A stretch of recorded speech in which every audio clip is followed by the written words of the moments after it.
Hi, it's Sabbatical Day number 33, and I have written or cleaned up, I should say, cleaned up and rewritten the chapter on tone and how that should work in the classroom and setting the tone of what you want to do.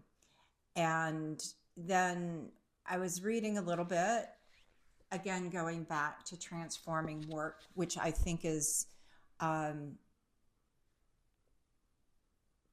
it's appropriate today. And it's appropriate for so many reasons. But for me, it brings me back to words that I use on a daily basis. And love and work, um, I've said it a couple of times throughout these vlogs, using love in the way of loving human beings, and not, the weird way. We've got to be careful with how we say that, but love and work, and love working. To ponder, what happens when you fall out of love with work, and how does that change the organization?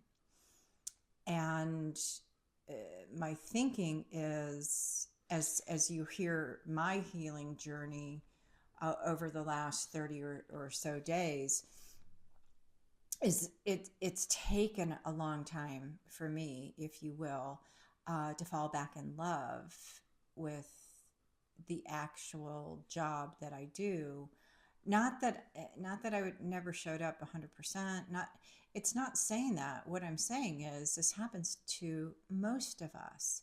We can't continue and sustain at a level that you're doing. Sometimes you just have to even out. Sometimes you have to come down here.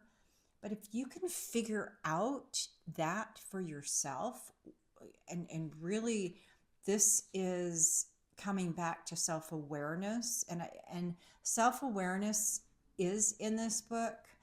So I'd like to read a little bit more about that before I talk about it. But self-awareness, being around your space, and as I noted earlier, did that podcast with Chris Horak, and I did the social intelligence side, which is not brought up as much as emotional intelligence. That rolls off our tongue. We know Goleman, we know all the theorists that are behind it, but social intelligence really needs to be brought to the forefront. I too will pull that back out. I'm reminded to see if there's any other research on that. But falling in love with your job, going full force, and feeling so great, being in the flow and loving it. And then do you need to break up? You know, um, do you need to do something else? Now, coming out, and I am thoughtful of my conversation yesterday with my friend, is we both come from industry. So you move on to somewhere else, you do something else, man. You've got contacts, you've been working it, you just go somewhere else. However, the path of being a professor, and the path that to me chose me versus I chose it, um, is different because of the different steps. And so, with that being said, how do we identify those within the organization? And higher education is a large, large industry. So, how do we find those people that maybe are still performing at that 100%, but are doing it with the breakup mentality, versus the 50% that maybe are not showing up to things that used to, that maybe just are taking a step back because they're self-aware that they need to do that. I mean, I had to do that. I couldn't be in all the committees that I wanted to be in, or talk to the people maybe at higher levels, because I had a different view, and I knew that I needed to change my view and change my frequency, and change those things. And it takes time to reflect and do that.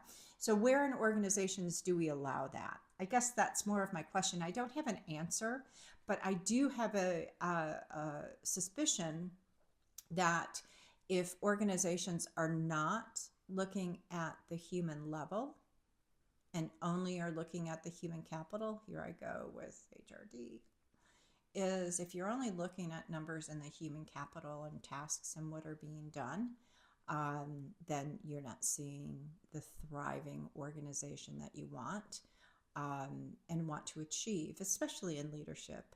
Oh goodness, I'm going in so many different directions that I am just going to stop because I'm going to go enjoy the day.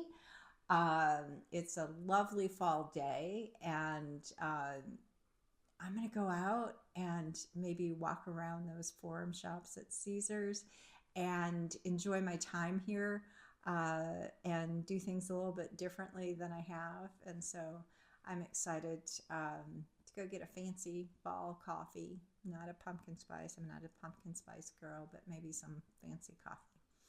Okay, much love to you. Think about love and work, passion. And if you fall out of love, can you fall back in love? That's the question with your work. All right.